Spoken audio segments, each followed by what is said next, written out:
अपना टॉपिक है गर्भपात। ठीक है, पिछली क्लास में हमने जो मैसेरेशन है, ठीक है, और ममीफिकेशन, उनके बारे में बात कर चुके थे। तो अपना टॉपिक है गर्भपात। तो गर्भपात किसे कहते हैं, क्या है, कैसे, क्या कारण है, क्या लक्षण है, उनके बारे में बात तो समझने की कोशिश करना। देखो, गर्भपात तो जो गर्भाशय में जो भ्रूण है जो पल रहा है, ठीक है, यदि वह समय से पहले जो पलने वाला बच्चा है वह बाहर आ जाए, ठीक है, और कौन सी अवस्था में, मृत अवस्था में, यानी गर्भकाल पूर्ण होने से पहले भ्रूण का, कैसे भ्रूण का, मृत अवस्था में बाहर आना ही क्या कहलाता है, गर्भपात कहलाता है। ठीक है, तो जो गर्भकाल पूर्ण होने से पहले, तो जो भी हर जानवर का एक अलग अलग गर्भकाल होता है, ठीक है, जैसे गाय की बात करें तो 9 महीने 9 दिन, और भैंस की बात करें 10 महीने 10 दिन। तो यदि इनका जो गर्भकाल है उसके पूर्ण होने से पहले ही यदि जो बच्चा है वह बाहर आ जाता है और कैसी अवस्था में, मृत अवस्था में, तो उसे हम क्या बोलेंगे, गर्भपात कहेंगे। ठीक है, और यदि यही कंडीशन, यानी जो गर्भकाल है उसके पूर्ण होने से पहले यदि जीवित बच्चा बाहर आता है, कैसा है, जीवित, तो उस कंडीशन में क्या कहेंगे हम, तो जो डिफरेंस है वो आपको याद रहने चाहिए। उसे बोलेंगे हम प्री मैच्योर बर्थ, यानी गर्भकाल पूर्ण होने से पहले, और बच्चा कैसा है यहाँ पर, जीवित। ठीक है, यदि गर्भकाल पूर्ण होने से पहले मृत बच्चा बाहर आता है, ठीक है, तो उस कंडीशन में हम क्या बोलते हैं, गर्भपात, यानी अबॉर्शन। और यदि जीवित बच्चा बाहर आता है तो उसे बोलेंगे हम pre mature birth, pre mature birth, यानी जो बच्चा है पूरी तरह से मैच्योर नहीं हुआ है, विकसित नहीं हुआ है, अविकसित बच्चे का जन्म हो गया लेकिन बच्चा कैसा है, जीवित है।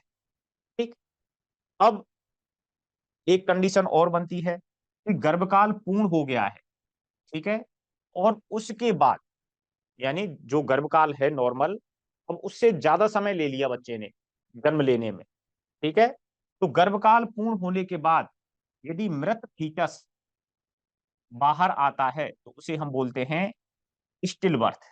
ठीक है, तो उसे हम क्या बोल रहे हैं, स्टिल बर्थ लिखते हैं।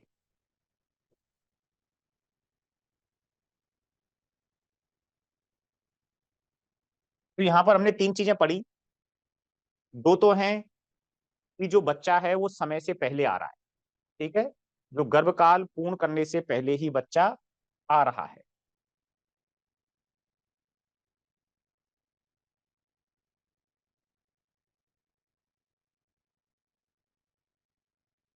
गर्भकाल पूर्ण होने से पहले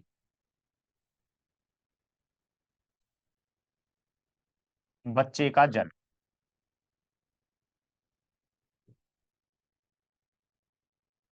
ठीक है, गर्भकाल पूर्ण होने से पहले ही बच्चे का जन्म हो रहा है, लेकिन यहां पर दो चीजें हैं कि बच्चा कैसा है, एक तो है मृत अवस्था में,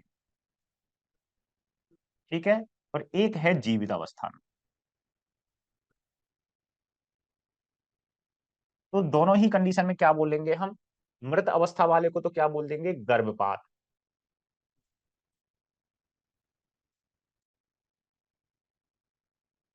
और जीवित वाले को क्या बोल देंगे, प्री मैच्योर बर्थ बोल देंगे।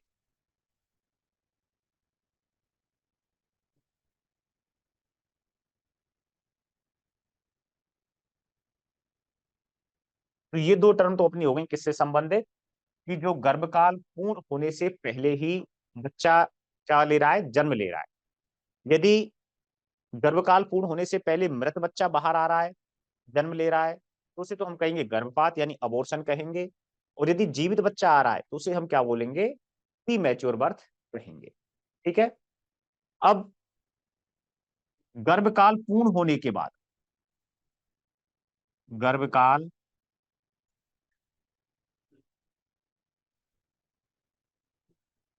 पूर्ण होने के बाद, ठीक है, कैसा है, मृत बच्चा, मृत फीटस आता है, तो उसे हम क्या बोलते हैं, स्टिल बर्थ कहते हैं। उस अवस्था को क्या बोलते हैं हम, स्टिल बर्थ कहते हैं। ठीक है। अब शुरुआती गर्भकाल में ही, शुरुआती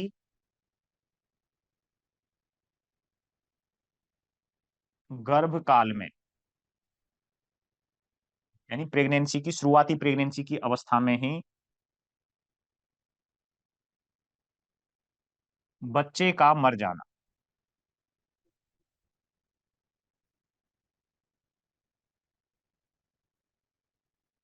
तो ये क्या कहलाता है,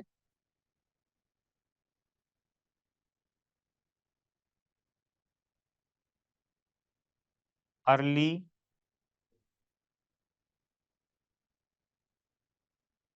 एम्ब्रियोनिक डेथ कहलाता है। ठीक है। तो यहां पर अपनी कौन कौन सी चीजें हो गई, एक तो गर्भपात, यानी गर्भकाल पूर्ण होने से पहले ही मृत बच्चा यदि जन्म ले रहा है तो वो तो हो गया गर्भपात। यदि गर्भकाल पूर्ण होने से पहले जीवित बच्चा जन्म ले रहा है तो वो हो गया अपना प्रीमेच्योर बर्थ। और यदि गर्भकाल पूर्ण होने के बाद यदि मृत फीटस बाहर आ रहा है तो वो हो गया स्टिल बर्थ। और यदि गर्भकाल की शुरुआती अवस्था में ही बच्चे का मर जाना ही, जो भ्रूण है उसका मर जाना ही क्या कहलाता है, अर्ली एम्ब्रियोनिक डेथ के नाम से जाना। ठीक है। अब बात करते हैं कि जो गर्भपात है उसके क्या क्या कारण हो सकते हैं। तो इसके कारण मुख्य रूप से दो प्रकार के होते हैं। एक तो होते हैं संक्रामक कारक, ठीक है, और दूसरे होते हैं असंक्रामक कारक।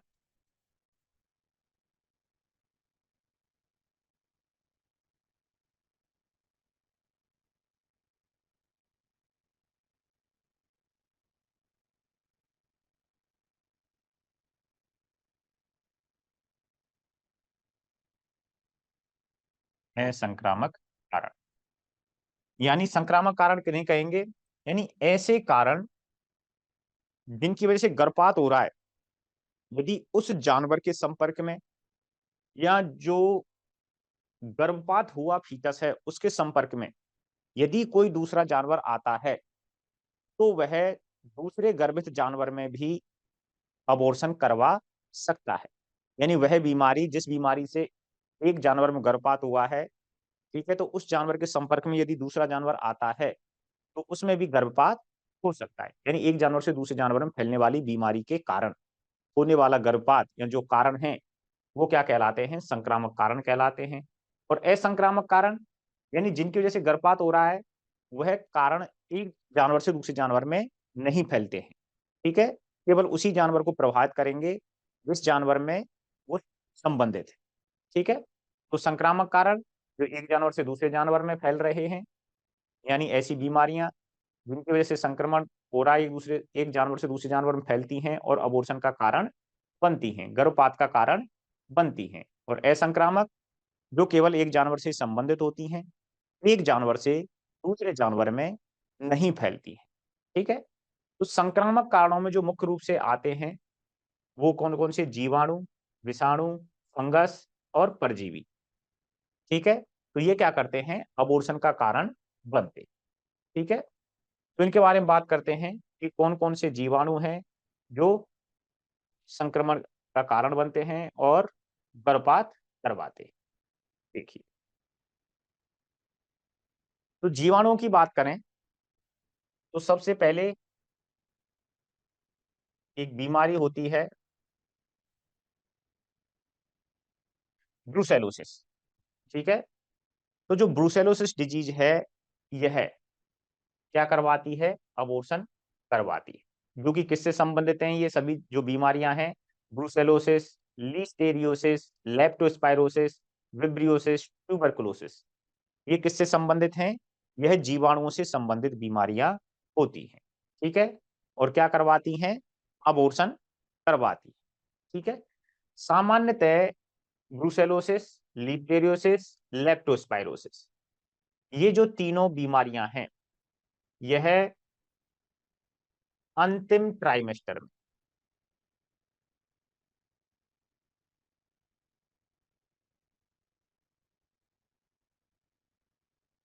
अंतिम ट्राइमेस्टर या बोल सकते हैं तिमाही में गर्भपात करवाती है।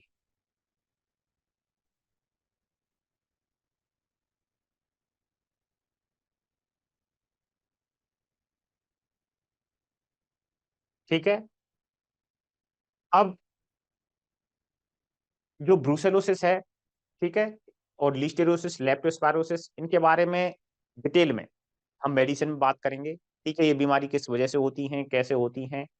ठीक, तो ब्रूसेलोसिस, लिस्टेरियोसिस, लेप्टोस्पायरोसिस अंतिम तिमाही में क्या करवाते हैं, गर्भपात करवाते हैं। ठीक है, विब्रियोसिस, ट्यूबरकुलोसिस, विब्रियोसिस क्या है कि ये शुरुआती अवस्था में ही क्या करवा देती है, अ, जो अबॉर्शन करवा देती है।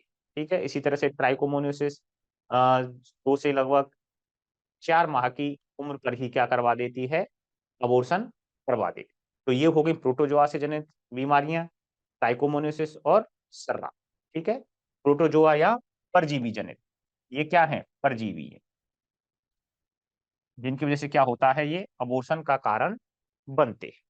ठीक, तो जीवाणुओं में brucellosis disease, listeriosis disease, leptospirosis disease, vibriosis, tuberculosis, ये क्या करवाते हैं, अबॉर्शन का कारण बनते हैं। इसी तरह से बात करें कुछ विषाणुओं में, एक होता है आईबीआर, इन्फेक्शियस बोवाइन राइनो ट्रैकाइटिस, ये भी क्या करवाता है, अबॉर्शन का कारण बनता है। उसी तरह से फंगस में बात करें तो एस्परजिलोसिस भी किसका कारण बनता है, अबॉर्शन का कारण बनता है। तो ये कुछ संक्रामक कारण हैं जो एक जानवर से दूसरे जानवर में फैलती हैं, ये बीमारियां, और अबॉर्शन का कारण बनती हैं। ठीक, अब पढ़ते हैं कि जो असंक्रामक कारण है, ठीक है, तो ये केवल जिस पशु के साथ होती है ये दिक्कतें, उसी पशु को प्रभावित करती हैं, और चाहे वो पशु दूसरे पशुओं के संपर्क में आए तो भी ये दूसरे पशु में अबॉर्शन का कारण नहीं बनती है, यानी एक पशु से दूसरे पशु में ये नहीं फैलती है। तो पहला कारण हो गया हीट स्ट्रेस, यानी गर्मी के दिनों में ज्यादा तापमान भी किसका कारण बनता है, अबॉर्शन का कारण बनता है। आनुवांशिक कारणों में बात करें, कुछ आनुवांशिक कारण होते हैं जो कि एक उसी पशु से संबंधित होते हैं जिसमें जो समस्या है। तो ये होता है घातक जीनों की वजह से और गुणसूत्रीय विकारों की वजह से। ठीक है, जिस पशु में यदि कुछ घातक जीन उपस्थित हैं जो कि माता पिता से आ गई हैं, और वह घातक जीन समसूत्र जो है समयुग्मजीय अवस्था में आ जाती है, तो भ्रूण की मृत्यु का कारण बनती है। ठीक है, दूसरा गुणसूत्रीय विकार हो गए। ठीक, अब हार्मोनल असंतुलन कैसे, क्योंकि प्रेगनेंसी को बनाए रखने के लिए कौन से हार्मोन की आवश्यकता होती है, प्रोजेस्टेरोन हार्मोन की, जो किससे स्रावित होता है, मुख्यतः कार्पस ल्यूटियम से। ठीक है, अगर इस हार्मोन की कमी हो जाएगी तो क्या होगा, अबॉर्शन का कारण बनेगा, यानी प्रोजेस्टेरोन की कमी होगी तो सर्विक्स क्या होगी, पीली हो जाती है, वह आंशिक रूप से खुल जाती है और गर्भपात का कारण बनती है। तो आपने देखा होगा कि गर्मी के दिनों में सामान्यतः जो सर्विक्स है वह खुल जाती है। ठीक है, और उसके लिए हम अलग से जो हाइड्रोप्रोजेस्टेरोन है उसका उपयोग करते हैं, यानी गाय भैंस जब आंशिक रूप से सर्विक्स खुल जाती है तो म्यूकस या जेरी देना शुरू कर देती है। उससे हमें ये इंडिकेशन मिलता है कि जो अपना गाय भैंस जो प्रेग्नेंट है, उसकी जो बच्चादानी का मुंह है वो खुल चुका है, इसका मतलब प्रोजेस्टेरोन हार्मोन की कमी हो गई है।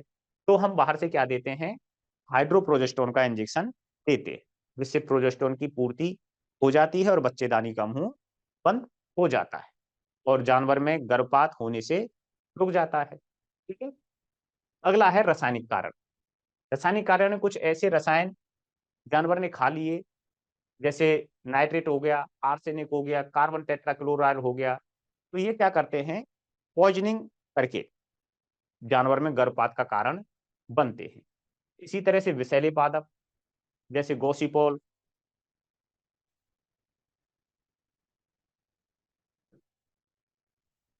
ठीक है, जो कि कॉटन सीड है।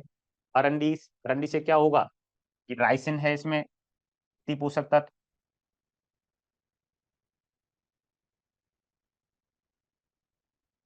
ये किससे है, कॉटन सीड से।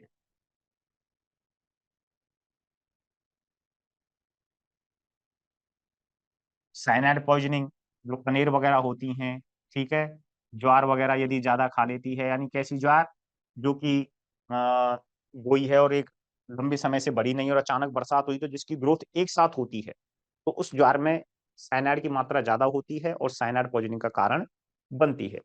तो कुछ जो विषैले पादप हैं, तो उनकी वजह से क्या है, कुछ जो उनमें प्रति पोषक तत्व हैं, वो किसका कारण बनते हैं, अबोर्शन का कारण बनते हैं। ठीक है, तो ये तो बात हो गई कारणों की। तो कारण कितने प्रकार के हो गए गर्भपात के, दो प्रकार के, संक्रामक और असंक्रामक। संक्रामक में जीवाणु, विषाणु, ठीक है, कवक यानी फंगस हो गए और कुछ परजीवी हो गए। ठीक है, और दूसरी तरफ जो असंक्रामक हैं, जिनमें हीट स्ट्रेस है, आनुवांशिक कारणों की वजह से, जैसे घातक जीन आ गई, ठीक है, या आनुवांशिक कुछ गुणसूत्रीय विकार आ गए, हार्मोनल असंतुलन हो गया, कुछ रसायन ऐसे खा लिए जो कि पॉइजनिंग का कारण कारण बनते हैं। ठीक है, और विषैले पादप, तो ये क्या होते हैं कि गर्भपात करवा देते हैं। तो अब बात करते हैं कि भाई यदि गर्भपात होगा तो लक्षण क्या क्या हम देख सकते हैं, कि जानवर में हमें क्या लक्षण इंडिकेट होंगे। सामान्यतः जो गर्भपात है उसमें पहली चीज तो यही है कि भाई जो जेरी है, ठीक है, वो देगा, यानी बच्चेदानी का मुंह खुल जाएगा और जानवर जोर लगाएगा। या फिर जहां हम भैंस वगैरह को बांध रहे हैं, ठीक है, या गाय को बांध रहे हैं, तो वहां पर हमें भ्रूण जो है निकला हुआ मिलेगा, अविकसित भ्रूण है वो वहां पर हमें प्राप्त होगा। तो ये क्या है, कुछ लक्षण होते हैं। अब उपचार क्या करना है हमें, उपचार के लिए तो सिंपल सी चीज, ऐसा कुछ ज्यादा है नहीं, यानी सिम्टोमेटिक ट्रीटमेंट ही हम करते हैं। ठीक है, और एंटीबायोटिक्स वगैरह का हम यूज करते हैं, और जो गर्भाशय है उसकी साफ सफाई के लिए, जिससे कि इन्फेक्शन ना हो, तो कुछ इंट्रायूटेराइन मेडिसिन का भी हम यूज करते हैं। ठीक, अब यहाँ पर विशेष चीज है सावधानी, कि हमें सावधानी क्या बरतनी है। सावधानी हमें यहाँ पर यह बरतनी है कि गर्भपात हुए, गर्भपात हुए भ्रूण को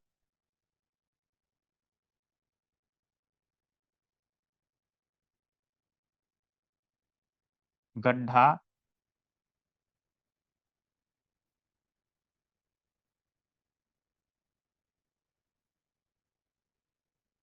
खोदकर गाड़ देना चाहिए।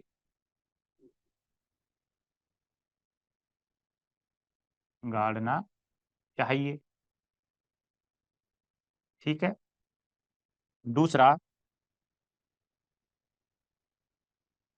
गर्भपात हुए पशु को अन्य से, अन्य पशुओं से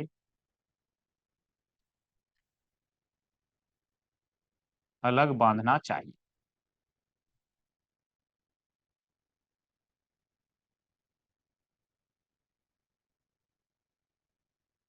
ठीक है, और एक ये करना चाहिए कि जिस जगह पर गर्भपात हुआ है,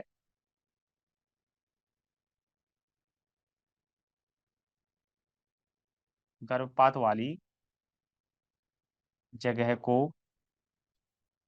अच्छे से,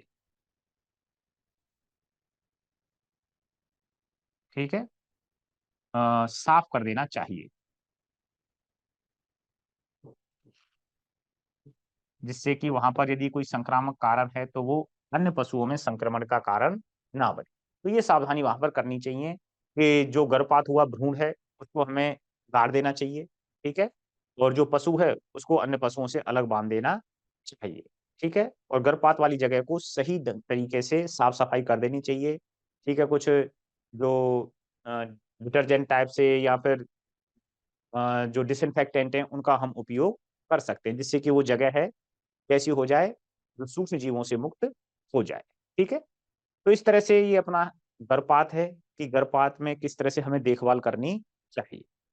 तो यहाँ पर याद रखने वाली बात यही है कि गर्भपात किसे कहते हैं? तो गर्भपात कहते हैं कि गर्भकाल पूर्ण होने से पहले, ठीक है, मृत फीटस का जन्म होना। और यदि गर्भकाल पूर्ण होने से पहले जीवित बच्चा जन्म ले रहा है, तो उसी को हम क्या बोल देंगे? शुरुआत में प्रीमैच्योर बर्थ कह देंगे। और यदि गर्भकाल पूर्ण होने के बाद, ठीक है, यदि गर्भकाल पूर्ण होने के बाद जीवित बच्चा जन्म ले रहा है, तो उसे हम क्या बोलेंगे? सॉरी, उसको, हाँ, उसको बोल देंगे हम, जो मृत फीटस जन्म ले रहा है, गर्भकाल पूर्ण होने के बाद कैसा है? मृत फीटस है, तो उसको बोल देंगे हम बर्थ कह देंगे। और शुरुआती गर्भकाल में ही, यानी प्रेगनेंसी की जो शुरुआत है, उसी में यदि बच्चा मर जाता है, तो उसे बोल देते हैं अर्ली एम्ब्रियोनिक डेथ। ठीक? तो ये तो बात होगी अपनी कि भाई गर्भकाल के समय कौन-कौन सी अवस्थाएं बनती हैं। कारक क्या बनते हैं इसके? 2 तरह के हैं, संक्रामक कारण और असंक्रामक कारण। संक्रामक कारणों में जीवाणु भी हो सकते हैं, वायरस भी हो सकते हैं, प्रोटोजोआ भी हो सकते हैं और फंगस भी हो सकती है। और असंक्रामक कारणों में कोई भी कारण जो कि संक्रामक कारण नहीं है, जिसमें मुख्य रूप से जो एनवायरनमेंट से संबंधित हो सकते हैं, यानी हीट स्ट्रेस हो गया, आनुवांशिक कारण हो सकते हैं, हार्मोनल असंतुलन, रासायनिक कारण, विषैले पादप, इसके अलावा पोषण की कमी भी इसमें हो सकती है। ठीक है? जैसे इसमें कैल्शियम, फास्फोरस की कमी भी रोल अदा करती है, विटामिन ए, सेलेनियम, ये भी किसके कारण बनते हैं? जो गर्भपात के कारण बनते हैं। अब देखिए, अगला है अपना topic, retention of placenta, ROP. R for retention, O for of और पी फॉर प्लेसेंटा। यानी सामान्यतः जो प्रसव की तीसरी अवस्था होती है, यानी फीटस के बाहर आने के बाद लगभग 8 से 12 घंटे के अंदर अंदर जो प्लेसेंटा है या जो भ्रूणीय झिल्लियां हैं, जिसे हम बेर कहते हैं, वो बाहर आ जाता है। ठीक है? लेकिन कभी कभी ऐसा होता है कि 12 घंटे से भी अधिक का समय हो जाता है और जो भ्रूणीय झिल्लियां हैं या प्लेसेंटा है, वह गर्भाशय से बाहर नहीं आ पाता है, यानी जो जेर है वह अंदर गर्भाशय में ही रुक जाता है। तो गर्भ जो जेर है उसके गर्भाशय में रुक जाने को ही हम क्या बोलते हैं? रिटेंशन ऑफ प्लेसेंटा कहते हैं। तो देखिए, सामान्यतः प्रसव के 8 से 12 घंटे बाद जो प्लेसेंटा है वो कहाँ जाता है? बाहर आ जाता है। लेकिन कभी कभी ऐसा होता है कि 12 घंटे गुजर गए, ठीक है, लेकिन फिर भी जो प्लेसेंटा है या जो जेर है वह बाहर नहीं आता है। और इसी स्थिति को हम क्या बोल देते हैं? आरओपी, यानी रिटेंशन ऑफ प्लेसेंटा कह देते हैं। ठीक है? अब इसका कारण क्या हो सकता है? भाई जेर अंदर रुका क्यों? इसका मतलब वहां पर सामान्य प्रसव नहीं हुआ है। ठीक है? अगर सामान्य प्रसव हुआ भी है तो वहां पर कुछ और भी कारण हो सकते हैं। अब देखिए कौन कौन से हैं। पहली चीज तो है गर्भपात। यदि गर्भपात हुआ है तो वहां पर संभावना यह ज्यादा रहेगी कि रिटेंशन ऑफ प्लेसेंटा वहां पर होगा। डिस्टोकिया, ठीक है, यूटेराइन इनर्शिया, इनके बारे में हम पहले ऑलरेडी बात कर चुके हैं। ठीक है? क्योंकि यूटेराइन इनर्शिया क्या है? गर्भाशयी मांसपेशियों में संकुचन ही नहीं हो रहे। ठीक? और गर्भाशयी पेशियों में संकुचन ही नहीं होंगे तो वो क्या है? प्लेसेंटा को भी बाहर लाने के लिए गर्भाशयी पेशियों में संकुचनों का होना जरूरी है। तो जो प्लेसेंटा है वो बाहर नहीं आएगा। और अगला है कि जो प्रोजेस्टेरोन हार्मोन की कमी का होना। ठीक है? तो ये क्या है? कुछ कारण हैं जिनकी वजह से रिटेंशन ऑफ प्लेसेंटा होता है। ठीक? अब इसके इलाज की बात करें, इसमें अलावा हम कुछ इसमें जोड़ सकते हैं कि जैसे जुड़वा बच्चे हैं, ये भी किसका कारण बनते हैं? रिटेंशन ऑफ प्लेसेंटा के कारण बनते हैं। ठीक? और कैल्शियम फास्फोरस की कमी यानी पोषक तत्वों की कमी, क्योंकि वो भी किसके लिए जिम्मेदार होते हैं, मांसपेशियों में संकुचन के लिए जिम्मेदार होते हैं। तो ये भी किसके कारण बनते हैं, रिटेंशन ऑफ प्लेसेंटा के कारण बनते हैं। ठीक।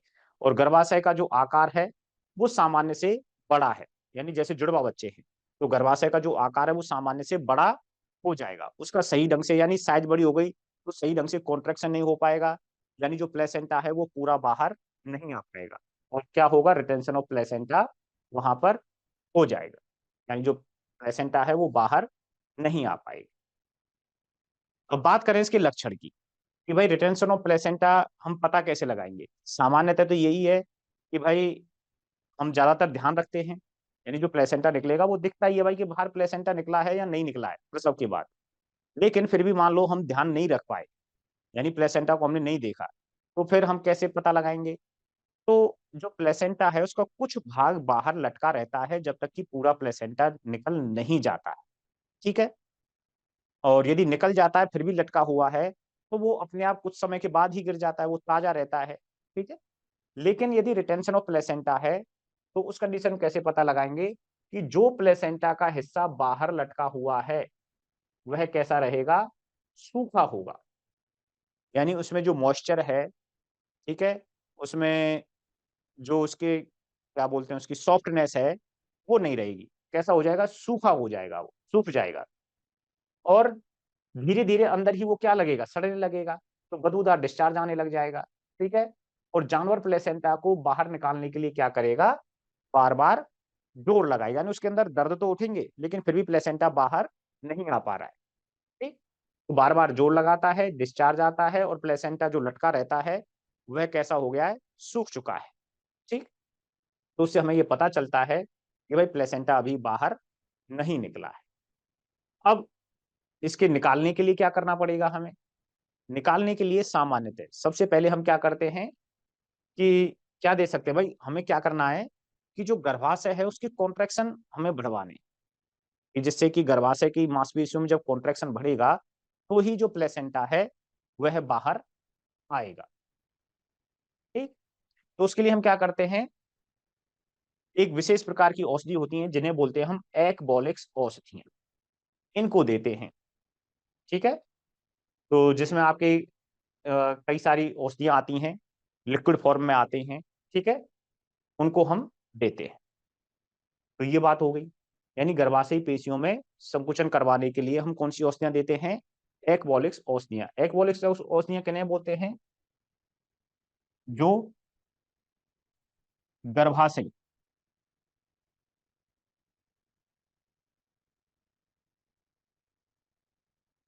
संकुचनों को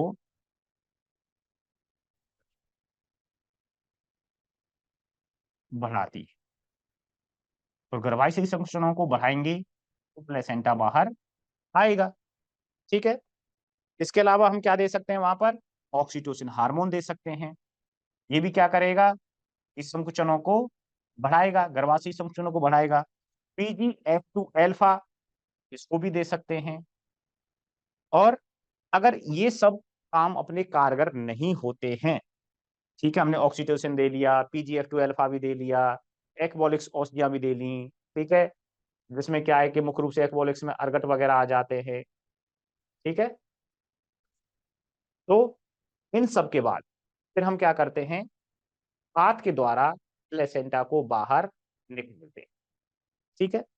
तो हाथ द्वारा किस तरह से निकालते हैं, एक स्लीव लेते हैं, ठीक है, और स्लीव पहन करके सर्विस के रास्ते से हाथ को दिया जाता है, क्योंकि सर्विस उस समय क्या है, खुली हुई रहती है। और हमें ये पता है कि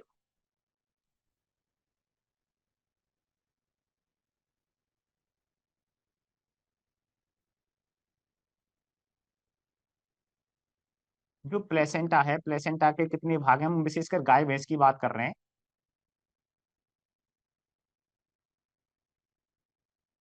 एक मात्रक भाग होता है, ठीक है, एक भ्रूणीय भाग होता है। माता के कौन से होते हैं, कैरिंकल होते हैं।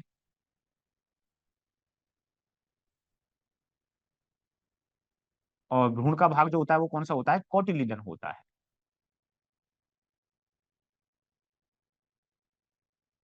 क्या होते हैं, कोटिलीडन्स होते हैं। और इन दोनों का जो संयोजन है, इन दोनों का संयोजन क्या कहलाता है, प्लेसेंटोम कहलाता है।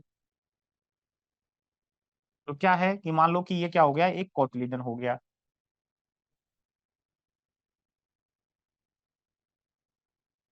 ठीक है। और इसके चारों तरफ क्या हो गए, गर्भाशय के कैरिंकल्स हो गए, ठीक है।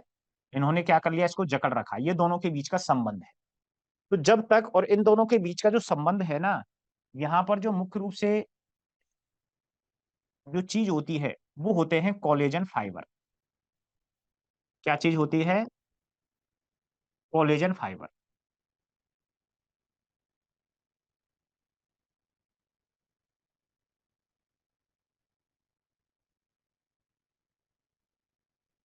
ठीक।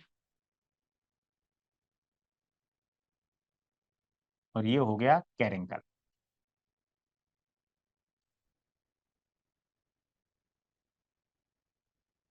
और ये क्या हो गया, कोटिलीडन।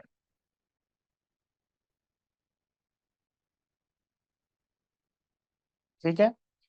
तो करना क्या है, क्योंकि जब तक ये कोलेजन फाइबर नहीं गलेंगे तब तक इन दोनों का जो संबंध विच्छेद नहीं होगा।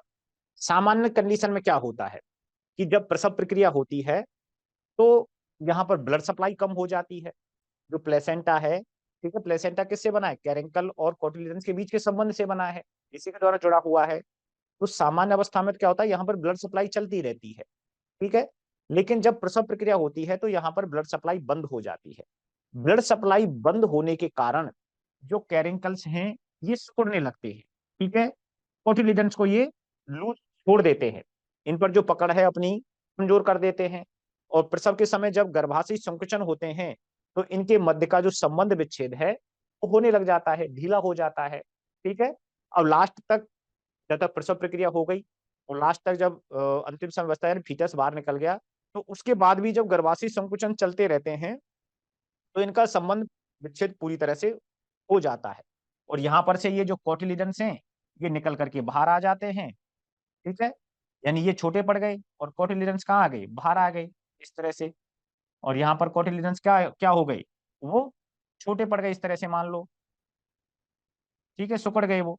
तो संबंध विच्छेद हो गया, दोनों के बीच का संबंध टूट गया और प्लेसेंटा बाहर आ जाता है। क्यों आ जाता है, क्योंकि प्रसव के बाद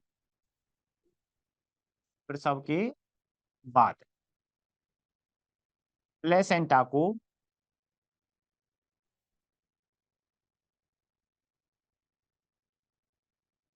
रक्त सप्लाई कम हो जाती है, कम या बंद हो जाती है, ठीक है। जिससे कैरिंकल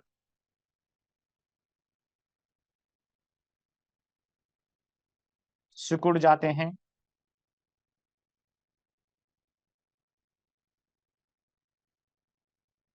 ठीक है। और ये सिकुड़ जाएंगे तो इनके बीच का संबंध विच्छेद हो जाएगा, इन पर जो इनकी पकड़ है वो कम हो जाएगी और यहाँ पर कोटिलीडन्स भी हो जाएंगे और प्लेसेंटा बाहर आ जाता है, ठीक है। लेकिन जब इनके बीच का संबंध विच्छेद नहीं होता है, पकड़ बनी रहती है, और इनको जो संबंध को तोड़ने के लिए जो गर्भाशय की पेशियों में संकुचन होना है वह नहीं हो पाता है। और वह क्यों नहीं हो पा रहा है, क्योंकि यहाँ तो हार्मोन्स की कमी है वहां पर, ठीक है। या गर्भाशय पेशियों में क्या है, थकावट आ गई है, ठीक है। यानी हम बात कर रहे थे ना यूटेनाइन एनर्सिया, उसकी वजह से, या फिर गर्भाशय का आकार ज्यादा बड़ा है जिस वजह से पूरी मांसपेशियां सही ढंग से कॉन्ट्रैक्ट नहीं हो पा रही। तो इनका संबंध विच्छेद जब बना रहता है तो प्लेसेंटा बाहर नहीं आ पाता है। तो इसके लिए हम क्या कर सकते हैं, भाई हमने दवा दे ली, यानी एक्वॉलिक्स औषधियां दे ली कि जिससे इसकी कॉन्ट्रैक्शन को बढ़ा सकें, इनका संबंध विच्छेद करवा सकें कैरेंकल और कोटिलीडन्स के बीच में। उससे कोई असर नहीं आया, हमने हार्मोन्स दे लिए, ठीक है। जिसकी वजह से कॉन्ट्रैक्शन बढ़े, लेकिन वो भी इनके संबंध विच्छेद नहीं कर पाए, यानी जो कोलेजन तंतु हैं वो नहीं गल पाए। ठीक, तो फिर लास्ट में हम क्या करते हैं, हाथ के द्वारा इनके जो आपस में संबंध है उसको विच्छेदित करते हैं।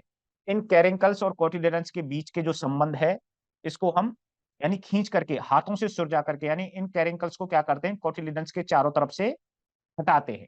तो जब हम अंदर हाथ देते हैं ना, तो ऐसा लगता है जैसे कुछ बटन गांठें सी हैं अंदर, तो उन गांठों के ऊपर से आ, ये जो कैरिंकल्स हैं इनको हटाया जाता है, और तब जाकर के हाथ की सहायता से हम जेर को बाहर निकालते हैं। ठीक है, और हाथ से जब हम जेर को निकालते हैं तो उसके बाद वहां पर कुछ एंटीबायोटिक्स और साथ में फ्यूरिया बोलस देना आवश्यक हो जाता है। ठीक है, जिससे कि वहां पर आगे इन्फेक्शन की संभावना कम हो जाए। ठीक, तो इस वजह से जो पैसरीज के रूप में हम वहां पर पैसरीज यानी जो गुदा मार्ग में, सॉरी प्लस उसके अंदर गर्भाशय के अंदर हम किसको रखते हैं, सूर्या बोलस को रखते हैं। ठीक, तो हाथ के द्वारा कैरेंकल्स और कोटिलिडन्स के बीच के संबंध को हटाया जाता है, अलग किया जाता है, और उसके बाद जेर को हम बाहर निकालते हैं। तो ये तरीका रहता है हाथ के द्वारा जेर को निकालने का। क्लियर? अब देखिए,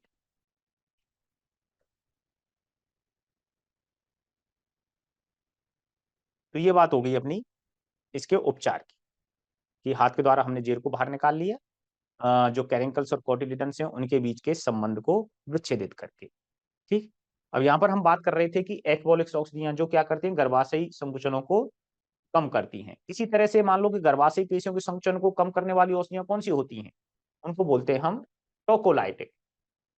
क्या कहते हैं, गर्भाशयी पेशियों के संकुचनों को कम करने वाली औषधियां। ये कहा जाए, एक मिनट,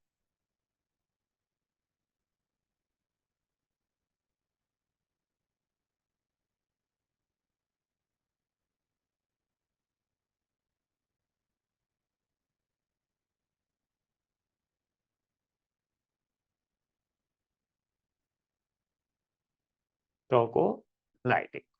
ठीक है, ये क्या करते हैं, गर्भाशयी पेशियों के संकुचनों को कम करती है। अब देखिए, तो अपने दो टॉपिक यहाँ पर कवर होते हैं, कंप्लीट होते हैं। पहला तो हो गया अपना गर्भपात। ठीक है, और गर्भपात में हमने उसके कारण पढ़े, संक्रामक और असंक्रामक। ठीक है, जिसमें कुछ जीवाणु थे, प्रोटोजोआ थे, वायरस और फंगस। असंक्रामक कारण जो कि वातावरण से संबंधित हैं, आनुवांशिक कारण हैं, हार्मोनल कारण हैं, विषैले पादप हैं। ठीक, उसके बाद हमने उसके उपचार और सावधानी। फिर हमने पढ़ा रिटेंशन ऑफ प्लेसेंटा। ठीक है, जो जेर है वो बाहर नहीं आ पा रहा है, क्योंकि 8 से 12 घंटे बाद सामान्यतः जो प्लेसेंटा है बाहर आ जाना चाहिए, लेकिन वो नहीं आ पाता है। उसके कारण क्या है, गर्भपात है, डिस्टोकिया है, यूटेराइन इनर्शिया है। ठीक, जुड़वा बच्चे हो सकते हैं, कैल्शियम फास्फोरस की कमी है। लक्षण में प्लेसेंटा सूखा हुआ बाहर हमें लटका हुआ दिखाई देता है। यदि ज़्यादा समय हो जाता है तो प्लेसेंटा से बदबू आने लग जाती है, क्योंकि अंदर ही अंदर वो सड़ने लग जाता है। और जानवर बार-बार क्या लगाता है, जोर लगाता है प्लेसेंटा को बाहर निकालने के लिए, लेकिन बाहर नहीं निकल पाता है। उसके लिए हम उपचार में एक्वॉलिक्स औषधियों का उपयोग करते हैं, कुछ हार्मोन्स का उपयोग करते हैं, और जब ये सब चीज़ें भी फेल हो जाती है तो फिर हम क्या करते हैं, हाथ के द्वारा प्लेसेंटा को बाहर निकालते हैं। तो अब अपना नेक्स्ट टॉपिक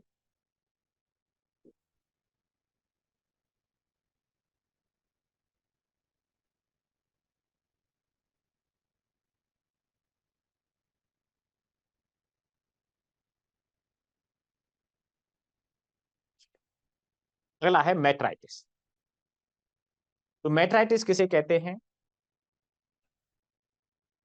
आइटिस जहां पर आ गया, तो आइटिस का अर्थ होता है शोथ या सूजन, यानी इन्फ्लामेशन। ठीक है, और मेट्राइटिस और मैट्रियम जो है, ठीक है, यानी मैट्रियम यानी जो गर्भाशय की जो लेयर है, मध्य वाली लेयर, उसको क्या बोलते हैं हम, मैट्रियम। ठीक, तो गर्भाशय की जो भित्ति है, दीवार है, उसकी जो सोत है, वही क्या कहलाती है, मेट्राइटिस कहलाती है।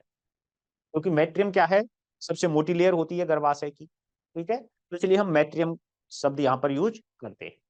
तो गर्भाशय की पूरी मोटाई, यानी जो गर्भाशय की पूरी दीवार है, उसको बनाने वाली जो भी दीवारें हैं, जो लेयर्स हैं, एंडोमेट्रियम, मायोमेट्रियम और पेरीमेट्रियम, ठीक है, तो इन सभी की जो सूजन है, उसको सम्मिलित रूप से, यानी जब पूरी की पूरी उसकी दीवार जो है, ठीक है, जो गर्भाशय की दीवार है, भित्ति है, उसमें सोत है, सूजन है, तो वह क्या कहलाती है, मेट्राइटिस कहलाती है। ठीक, तो इसका कारण क्या हो सकता है, तो इसके कारण में जनरली सभी चीजें आ जाती, चाहे वो डिस्टोकिया हो, चाहे जुड़वा बच्चे हो, चाहे वो रिटेंशन ऑफ प्लेसेंटा हो, ठीक है, तो ये सब चीजें किसके कारण आ जाती हैं, यानी मेट्राइटिस के अंतर्गत, मेट्राइटिस के कारण ये बनते हैं, ठीक है। तो कारण ऐसे ज्यादा इंपॉर्टेंट नहीं है, तो कोई भी चीज जो गर्भाशय को नुकसान पहुंचा सकती है, ठीक है, अंदर, तो उसकी जैसे क्या है, गर्भाशय की झिल्ली में क्या आ जाती है, जो दीवार है उसमें क्या आ जाती है, सोथ आ जाती है, तो गर्भाशय की इसमें पूरी मोटाई, जो पूरी दीवार है उसमें क्या होता है, सूजन आती है। तो ये तो हो गया मेट्राइटिस के बारे में। अब इसमें क्या क्या चीजें आएंगी, देखिए लक्षण की बात करें, तो जब गर्भाशय की दीवार में सूजन है, तो जब हम रेक्टल पल्पेशन करेंगे, ठीक है, जिस तरह से हम पीढ़ी के लिए करते हैं, तो सामान्यतः जो गर्भाशय की दीवार होती है वो हमें पतली महसूस होगी, लेकिन जब मेट्राइटिस होगी, तो जिसमें सूजन है, तो क्या होगा, वह दीवार हमें मोटी महसूस होती है। तो रेक्टल पल्पेशन करने पर गर्भाशय की दीवार जो है हमें कैसी महसूस होती है, मोटी महसूस होती है, ठीक है, क्योंकि जनरली जब हम करते हैं लगातार, जब रेक्टल पल्पेशन के द्वारा जननांगों का परीक्षण करते हैं, तो एक आइडिया हमें इतना हो जाता है कि भाई नॉर्मल जो यूट्रस है, जो गर्भाशय है, वह कैसा होता है, और उसमें जब सूजन आ जाएगी तो वह कैसी होगी, ठीक है। इसी तरह से हम सर्विक्स का भी देखते हैं, जिसको हम कहेंगे सर्विसाइटिस, ठीक, तो उससे हमें ये पता चल जाता है कि नॉर्मल सर्विक्स कैसी है, नॉर्मल गर्भाशय कैसा है, और जब उसमें सूजन आ जाती है, तो वह हमें अलग तरह की वहां पर हमें फील महसूस होता है, ठीक, तो उसकी जो दीवार है वो कैसी महसूस होगी, हमें मोटी महसूस होगी।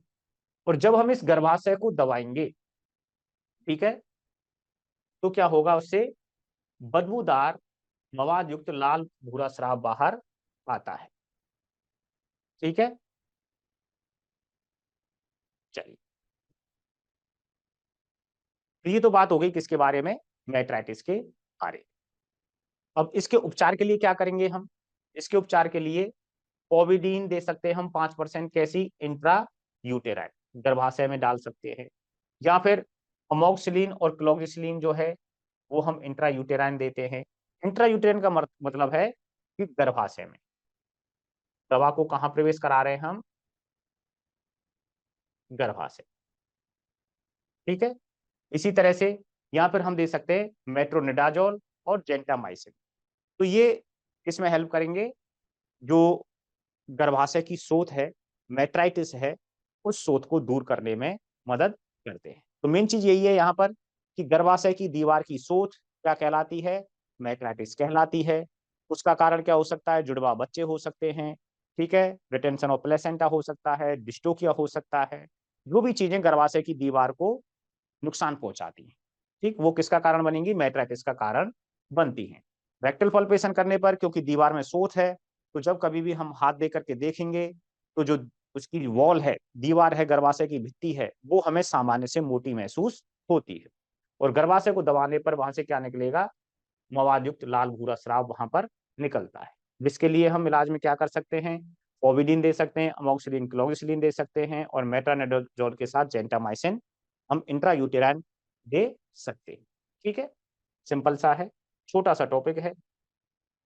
अब देखिए, अब है पायोमेट, पायो का मतलब बस, और मेट्रा यानी वही मेट्रियम, यानी गर्भाशय के लिए।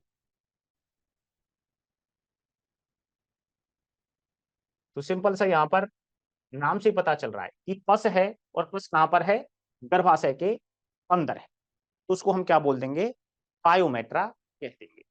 तो गर्भाशय में मवाद या पस का भर जाना क्या कहलाता है, पायोमेट्रा कहलाता है। लेकिन यहाँ पर एक चीज इंपॉर्टेंट है कि यहाँ पर इसमें कार्पस ल्यूटियम बनी रहती है, ठीक है। और इस कार्पस ल्यूटियम के बने रहने के कारण जो मादा है वह हीट में या ताप में नहीं आती है, ठीक है, हीट में ना आने, क्योंकि कार्पस ल्यूटियम प्रोजेस्टेरोन हार्मोन का स्राव करेगी, जिसकी वजह से नेक्स्ट ईस्टर साइकिल के लिए किसी प्रकार का मैसेज या जो फीडबैक है या उद्दीपन है वो नहीं पहुंच पाता है, ठीक।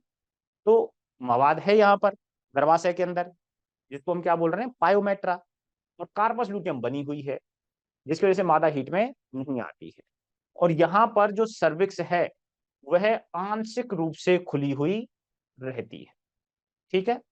और आंशिक रूप से खुली हुई है, तो जब जानवर बैठेगा तो गर्भाशय पर जोर पड़ेगा, तो गर्भाशय पर जोर पड़ेगा तो जो ये पस है गर्भाशय के अंदर वह कहाँ आ जाएगा, बाहर आ जाता है, ठीक है। तो अब इसके लिए क्या करेंगे हम, सबसे पहले तो हमें क्या करना है, इसके इलाज के लिए जो कार्पस लूटियम बनी हुई है इसको नष्ट करना है। और इसको नष्ट करने के लिए हम क्या देते हैं, PGF2 अल्फा दिया जाता है। यह क्या करेगा, जो गर्भाशयी मांसपेशी हैं उनमें संकुचन करवा करके, या फिर जो PGF2 अल्फा डायरेक्ट किसको नष्ट करेगा, ये कार्पस लूटियम को नष्ट कर देगा, कार्पस लूटियम को नष्ट करता है। और फिर देते हैं हम ऑक्सीटोसिन। ऑक्सीटोसिन क्या करेगा, यहाँ पर सर्विक्स है,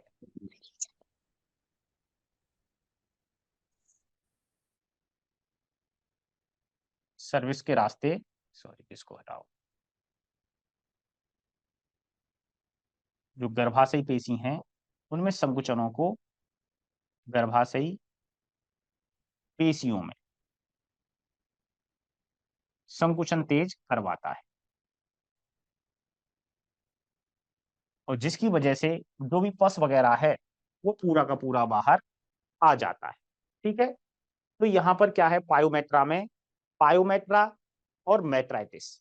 मेट्राइटिस में तो क्या था कि गर्भाशयी जो दीवार है, जो भित्ति है, उसकी सोथ थी केवल, ठीक है, और वहां पर जो अंदर है अ, बदबूदार स्राव बाहर आ रहा है, ठीक है, लेकिन वहां पर कार्पस लूटियम नहीं थी। और यहाँ पर क्या है, कार्पस लूटियम बनी हुई है, और यहाँ पर जो जानवर है वो इस कार्पस लूटियम के कारण ताव में नहीं आता है, और सर्विक्स आंशिक रूप से खुली हुई है। और जो पस आता है वो कब आता है, जैसे जब बैठता है जानवर तो उस समय वह बाहर निकलता है, ठीक है। तो दोनों में डिफरेंस, पायोमेट्रा यानी पस है किसके अंदर, यूट्रस के अंदर, और वहां जो सिंपली हम यूज कर रहे हैं वो कौन सा शब्द यूज कर रहे हैं, आइटिस, यानी गर्भाशयी पेशियों में, सॉरी गर्भाशय की दीवार में सोथ का होना, सूजन का होना, क्या कहला रहा था, मेट्राइटिस कहला रहा था। और यहाँ पर इलाज में हम क्या यूज कर रहे हैं, PGF2 अल्फा। जो क्यों कर रहे हैं, क्योंकि यहाँ पर कार्पस लूटियम बनी हुई है, जिसने किसको रोक रखा है, अगली हीट को रोक रखा है। तो सबसे पहले हम कार्पस लूटियम नष्ट करवाते हैं यहाँ पर, और उसके बाद ऑक्सीटोसिन हार्मोन देते हैं, जिससे गर्भाशय पेशियों में संकुचन होता है, और जो भी यहाँ पर पस वगैरह है वह बाहर निकल सके, ठीक है। तो ये होता है पायोमेट्रा के बारे में। नेक्स्ट देखिए, अब सिंपल एक एक लाइन की चीजें हैं, ठीक है। अब देखो इन सभी में क्या आ रहा है, जैसे एंडोमेट्राइटिस, राइटिस आ रहा है, तो जो एंडोमेट्राइटिस यानी जो गर्भाशय की सबसे अंदर की लेयर है, कौन सी, एंडोमेट्रियम। तो केवल और केवल हम बात कर रहे हैं यहाँ पर किसके बारे में, एंडोमेट्रियम के बारे में। तो उस गर्भाशय की जो सबसे आंतरिक लेयर एंडोमेट्रियम है, यदि उसमें किसी भी प्रकार की सूजन है तो वह क्या कहलाएगी, एंडोमेट्राइटिस कहलाती है। और यदि सर्विक्स में सूजन है, ठीक है, तो सर्विक्स, सर्विस साइटिस, आइटिस आ रहा है, तो सर्विक्स में सूजन क्या कहलाएगी, सर्विसाइटिस कहलाएगी। वेजाइना में सूजन वेजाइनाइटिस कहलाती है, ठीक है। इसके बाद है यूटेराइन प्रोलेप्स। यूटेराइन यानी यूट्रस आ गया, प्रोलेप्स यानी किसी चीज का पलट करके बाहर आना। तो गर्भाशय का, तो इसमें क्या हो रहा है कि जो गर्भाशय है, इस तरह से ले हम, मान लो ये गर्भाशय है और ये हो गई सर्विक्स और ये वेजाइना। तो जब गर्भाशय में संकुचन ज्यादा होते हैं या फिर किसी वजह से, तो गर्भाशय जो है ये पलट करके, यानी अंदर का वाला हिस्सा कहाँ आ जाता है, पलट करके उल्टा यहाँ से कहाँ निकले आएगा, बाहर आ जाता है पलट करके। यानी इस तरह से समझाने की कोशिश करता हूं मैं कलर से आपको थोड़ा। मान लो ये इसकी सबसे आंतरिक लेयर है, रेड वाली, और ये ग्रीन वाली हो गई इसकी बाहर की लेयर। ठीक है, तो अब मान लो ये पलट करके बाहर आएगा, तो जो रेड वाली लेयर है ना, क्योंकि ये कहाँ आएगी, ऊपर आ जाएगी, और बाहर वाली लेयर कहाँ रह गई, अंदर रह गई। इसको हम क्या कहेंगे, इसको बोलेंगे हम प्रोलैप्स। और क्या आ रहा है इसमें, क्या शामिल है, यूट्रस शामिल है, तो इसको बोल देंगे हम यूटेराइन प्रोलैप्स। तो गर्भाशय का पलट करके बाहर आना किसके रास्ते, वेजाइना के रास्ते। ठीक है, जो वेजाइना है उसके रास्ते जो गर्भाशय है वो पलट करके कहाँ गया, बाहर आ गया। लेकिन उल्टा हो गया, जो अंदर वाली सतह वो कहाँ गई, बाहर आ गई। ठीक है, तो इसको हम क्या बोल देंगे, यूटेराइन प्रोलैप्स। इस कंडीशन में यदि हमें इलाज करना है तो क्या है, इसको, क्योंकि इसमें कहीं ना कहीं सूजन भी आएगी और ये ज्यादा देर तक बाहर रह गया, जमीन के संपर्क में आ गया तो संक्रमण भी हो सकता है। ठीक है, तो सभी चीजों को कवर करते हुए हम इसका इलाज किस तरह से करते हैं जनरली, कि सबसे पहले तो इसको जो ओविडिन आयोडीन है उसके सॉल्यूशन से इसको साफ करते हैं, या नॉर्मल सैलाइन से साफ कर सकते हैं इसको। ठीक है, किसी भी प्रकार की इसके ऊपर गंदगी या मिट्टी नहीं होनी चाहिए। उसके बाद इसके अंदर मान लो कि ज्यादा सूजन है, तो उसके लिए हम क्या करेंगे, ठंडा पानी लेते हैं, इसको हम अलग स्लैड भी ले लेते हैं। ठीक है, मान लो ये क्या है, इस तरह से गर्भाशय हो गया, ये सर्विक्स हो गई,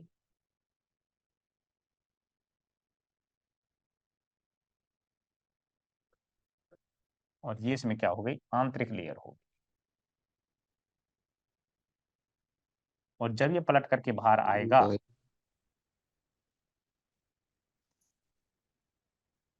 ये वाला हिस्सा कहाँ आ जाएगा, बाहर आ जाएगा। ठीक है,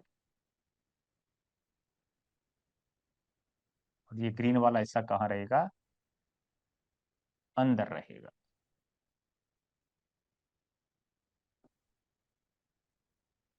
ठीक है, अब देखो, अब हमें क्या करना है, सबसे पहले तो पहला स्टेप हो गया सफाई। सफाई के लिए हम क्या करते हैं, ओविडिन सॉल्यूशन ले लेंगे, या फिर हम ओविडिन। इसमें ले सकते हैं नॉर्मल सैलाइन।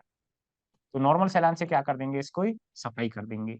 दूसरा है कि इसकी मान लो साइज बढ़ गई है, ठीक है, उसके लिए हम क्या करते हैं, ठंडा पानी लेते हैं और साथ में चीनी का घोल बनाते हैं। तो चीनी का घोल जब इसके ऊपर डाला जाता है, तो चीनी का घोल क्या करता है, ऑस्मोसिस करता है, इसके अंदर जो पानी है, ठीक है, पानी की वजह से यदि इसका साइज ज्यादा बढ़ा हुआ है तो उस पानी को बाहर करता है, इसकी सूजन को कम करता है, इसके साइज को क्या करता है, श्रिंक कर देता है, साइज छोटी हो जाती है। जिससे हमें क्या होगा कि साइज छोटी होगी तो अंदर इसको प्रवेश कराने में हमें आसानी होगी। और इसके बाद क्या करते हैं, फिर लुब्रिकेंट लगाते हैं,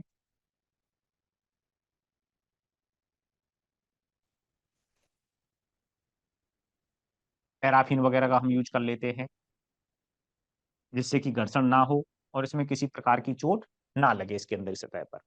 और इसको जब अंदर धकेलते हैं तो बंद मुट्ठी की सहायता से धकेलते हैं, या हथेलियों की सहायता से धकेला जाता है। ठीक है, और अंदर प्रवेश धीरे धीरे इसको सपोर्ट देते हुए अंदर कराया जाता है। लेकिन जब अंदर प्रवेश कराते हैं तो जो जानवर है बाहर की तरफ फोर्स लगाता है, जैसे कि जो जेर वगैरह लगाने के लिए फोर्स करता है ना, तो उसी तरह का फोर्स यहाँ पर लगाता है। उस प्रकार का फोर्स ना लगे, या जानवर में जब हम इस प्रोलेप्स हुए गर्भाशय को अंदर प्रवेश करा रहे हैं तो वहां पर जो उसका फोर्स लग रहा है वो ना लगे, तो इसको रोकने के लिए हम क्या करते हैं, एपिड्यूरल इंजेक्शन दिया जाता है, एपिड्यूरल एनेस्थेसिया दिया जाता है।